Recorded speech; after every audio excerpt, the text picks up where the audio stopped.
माननीय सभापति जी, राष्ट्रपति जी के अभिभाषण पर यहाँ पर विस्तार से चर्चा हुई है। मैं राष्ट्रपति जी का धन्यवाद करने के लिए इस चर्चा में हिस्सा लेने के लिए आपने समय दिया, मैं आपका बहुत आभारी हूँ। आदरणीय राष्ट्रपति जी ने बीते दिनों कोरोना के इस कठिन कालखंड में भी देश ने चहुं दिशा में किस प्रकार से इनिशिएटिव लिए, देश के दलित, पीड़ित, गरीब, शोषित, महिला, युवा,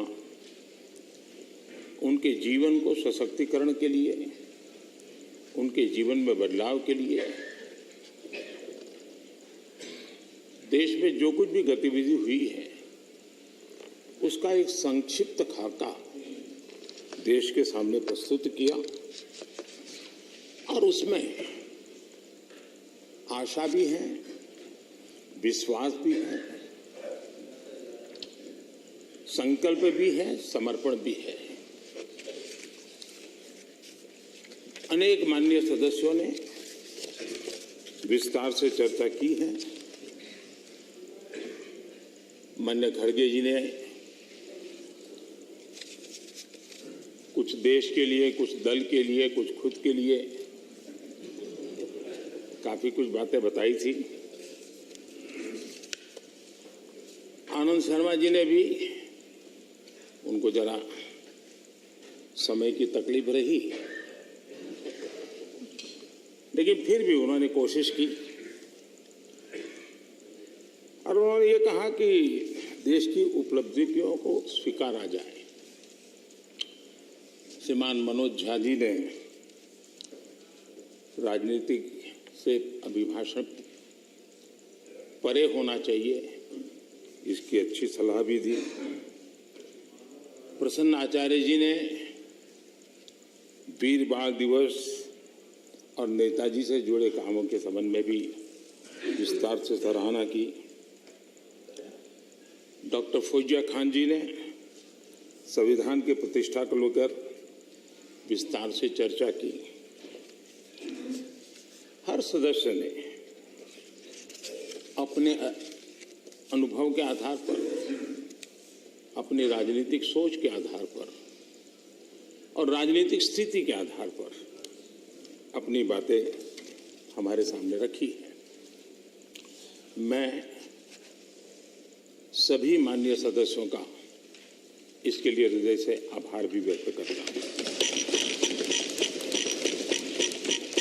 आदरणीय सभापति जी, आज देश आजादी का अमृत महोत्सव मना रहा है।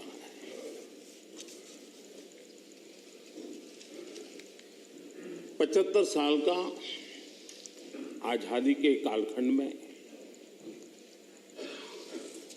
देश को दिशा देने का, देश को गति देने का अनेक स्तर पर प्रयास हुए हैं और उन सब का लेखा जोखा लेकर के जो अच्छा है उसे आगे बढ़ाना, जो कमियां हैं उसको करेक्ट करना और जहां नए इनिशिएटिव लेने की आवश्यकता है वो नए इनिशिएटिव लेना। और देश जब आजादी के 100 साल मनाएगा तब हमें देश को कहां ले जाना है, कैसे ले जाना है, किन किन योजनाओं के सहारे हम ले जा सकते हैं, इसके लिए ये बहुत ही महत्वपूर्ण समय है। और हम सभी राजनीतिक नेताओं ने, राजनीतिक क्षेत्र के कार्यकर्ताओं ने अपना ध्यान पर भी और देश का ध्यान भी आने वाले 25 साल के लिए देश को कैसे आगे ले जाना, इसके लिए केंद्रित करना चाहिए। और मुझे विश्वास है कि उससे जो संकल्प उभरेंगे उस संकल्प में सबकी सामूहिक भागीदारी होगी, सबका ओनरशिप होगी और उसके कारण जो 75 साल की गति थी उससे अनेक गुना गति के साथ हम देश को बहुत कुछ दे सकते हैं। आदरणीय सभापति जी, कोरोना एक वैश्विक महामारी और पिछले 100 साल में मानव जात ने इतना बड़ा संकट नहीं देखा है। और संकट की तीव्रता देखिए, मां बीमार है एक कमरे में, लेकिन बेटा उस कमरे में प्रवेश न कर पाए। पूरे मानव जात के लिए ये कितना बड़ा संकट था।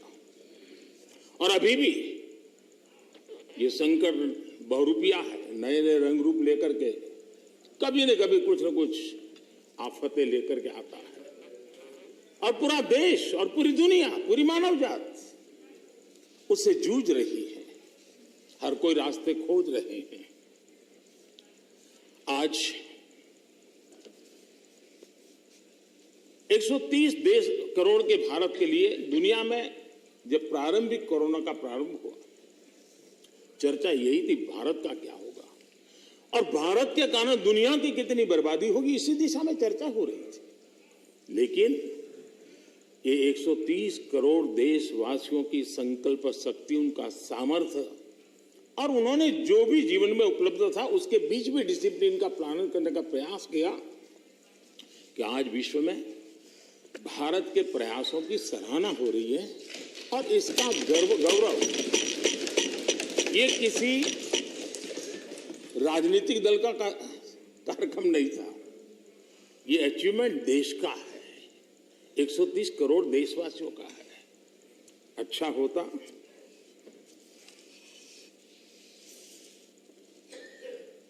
इसका यश लेने की भी कोशिश करते आप लोग तो आपके खाते में कुछ जमा होता, लेकिन अब ये भी सिखाना पड़े। खैर, वैक्सीनेशन के संबंध में अभी प्रश्नकाल में हमारे आदरणीय मंत्री जी ने विस्तार से बात तो बताई है कि जिस प्रकार से भारत वैक्सीनेशन बनाने में, इनोवेशन में, रिसर्च में और उसके इम्प्लीमेंटेशन में आज भी दुनिया में वैक्सीन के खिलाफ बहुत बड़े आंदोलन चल रहे हैं।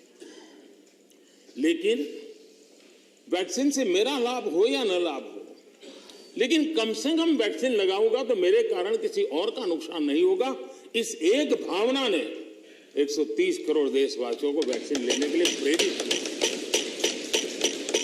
ये भारत का मूलभूत चिंतन का प्रतिबिंब है जो विश्व के लोगों के सामने रखना हर हिंदुस्तानी का कर्तव्य है। सिर्फ खुद की रक्षा करने का विषय होता तो लूं या न लूं विवाद होता, लेकिन जब उसके मन में विचार आया कि मेरे कारण किसी को कष्ट न हो, अगर इसके लिए मुझे भी डोज लेना है तो मैं ले लूं, और उसने ले लिया। ये भारत के मन की, भारत के मानव मन की, भारत की मानवता की हम गौरवपूर्ण रूप से दुनिया के सामने कह सकते हैं। आज 100% डोज के लक्ष्य की ओर हम तेज गति से आगे बढ़ रहे हैं। मैं सम्मानित सदस्य, इस सभी आदरणीय सदस्यों से, इनके सामने हमारे फ्रंटलाइन वर्कर, हमारे हेल्थ केयर वर्कर्स, हमारे वैज्ञानिक, इन्होंने जो काम किया है उसकी सराहना करने से भारत की प्रतिभा तो खिलेगी, लेकिन इस प्रकार से जीवन खपाने वाले लोगों का भी हौसला बुलंद होगा। और इसलिए सदन बड़े गौरव के साथ उनका अभिनंदन करता है, उनका धन्यवाद करता है। आदरणीय सभापति जी, इस कोरोना काल में 80 करोड़ से भी अधिक देशवासियों को इतने लंबे कालखंड के लिए मुफ्त राशन की व्यवस्था, उनका घर का चूल्हा कभी न जले, ऐसी स्थिति पैदा न हो, ये काम भारत ने करके दुनिया के सामने एक उदाहरण प्रस्तुत किया।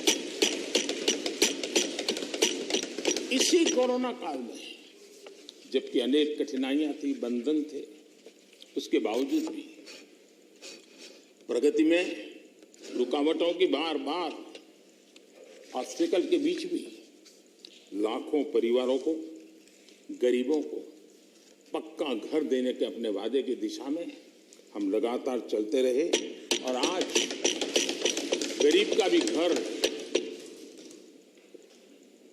खर्चा लाखों में होता है। जितने करोड़ों परिवारों को एक घर मिला है ना, हर गरीब परिवार आज लखपति कहा जा सकता है। आदरणीय सभापति जी, इसी कोरोना काल में 5 करोड़ ग्रामीण परिवारों को नल से जल पहुंचाने का काम करके एक नया रिकॉर्ड प्रस्थापित किया। इसी कोरोना काल में जब पहला लॉकडाउन आया तब भी बहुत समझदारी के साथ कईयों से चर्चा करने के बाद थोड़ा साहस की भी जरूरत थी कि गांव में किसानों को लॉकडाउन से मुक्त रखा जाए। निर्णय बड़ा महत्वपूर्ण था, लेकिन किया और उसका परिणाम यह आया कि हमारे किसानों ने कोरोना के इस कालखंड में भी बम्पर पैदावार की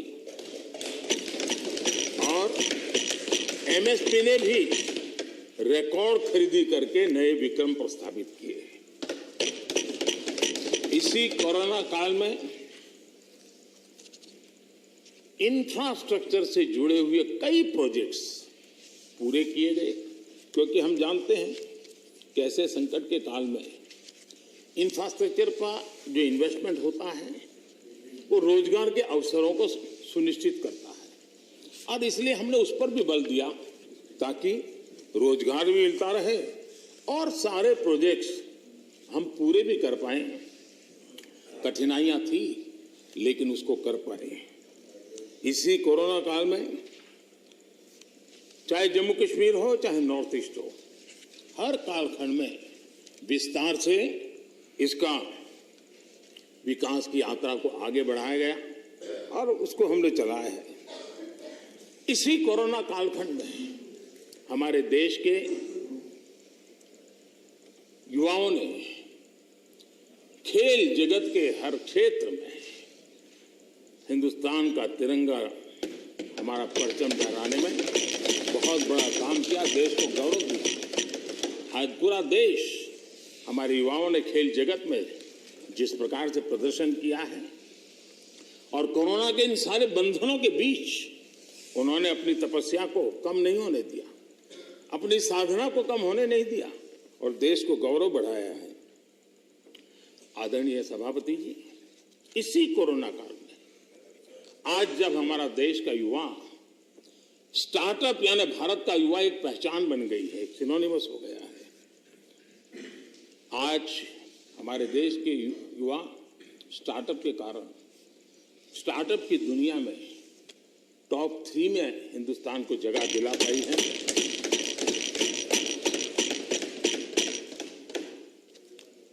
आदरणीय सभापति जी, इसी कोरोना काल में चाहे COP26 का मामला हो, चाहे G20 समूह का क्षेत्र हो या चाहे समाज जीवन के अंदर अनेक अनेक विषयों में काम करना हो, चाहे दुनिया के 150 देशों को दवाई पहुंचाने की बात हो, भारत ने एक लीडरशिप रोल लिया है। आज भारत की इस लीडरशिप की दुनिया में चर्चा है, उसकी स्वीकृति है।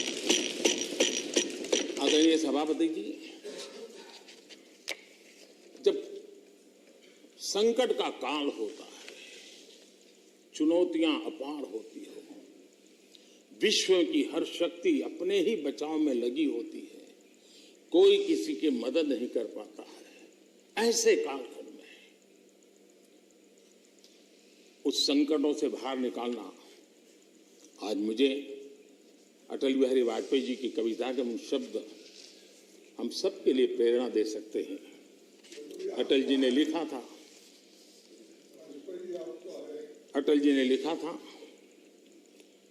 व्याप्त हुआ बर्बर अंधियारा, व्याप्त हुआ बर्बर अंधियारा, किंतु चीरकर तम की छाती, किंतु चीरकर तम की छाती, चमका हिंदुस्तान हमारा।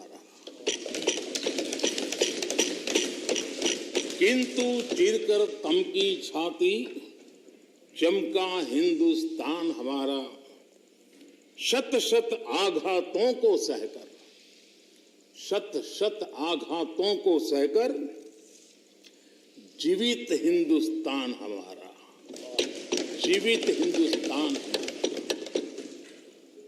जग के मस्तर पर रोली सा, जग के मस्तर पर रोली सा, शोभित हिंदुस्तान हमारा, शोभित हिंदुस्तान हमारा।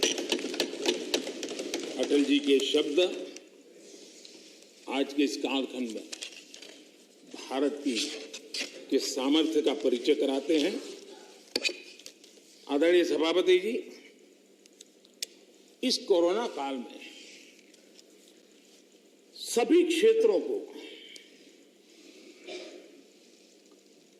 रुकावटों के बीच भी आगे बढ़ने के लिए भरपूर प्रयास किए गए, लेकिन इसमें कुछ क्षेत्र थे जिस पर थोड़ा विशेष बल भी दिया गया, क्योंकि वो व्यापक जनहित में आवश्यक था, युवा पीढ़ी के लिए आवश्यक था।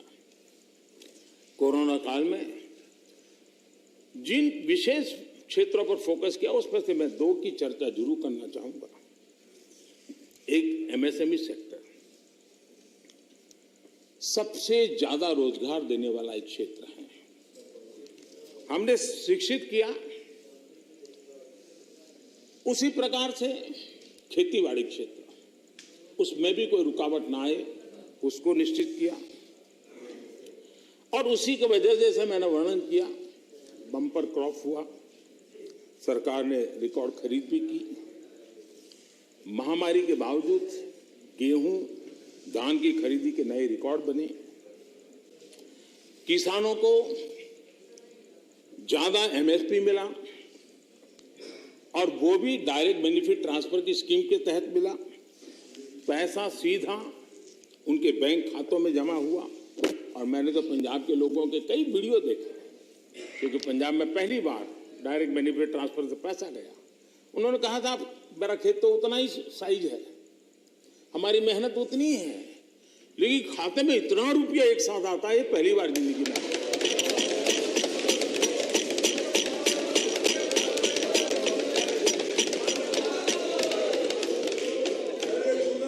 इससे संकट के समय किसानों के पास कैश की सुविधा रही। ऐसे कदमों से ही इतने बड़े सेक्टर को शॉक्स और डिसरप्शन से हम बचा पाए। इसी प्रकार से एमएसएमई सेक्टर, ये उन सेक्टरों में था जिसको आत्मनिर्भर भारत पैकेज का सबसे अधिक लाभ मिला। अलग अलग मंत्रालयों ने जो पीएलआई स्कीम लॉन्च की, उससे मैन्युफैक्चरिंग को बल मिला। भारत अब लीडिंग मोबाइल मैन्युफैक्चरर बन गया है और एक्सपोर्ट में भी उसका योगदान बढ़ रहा है।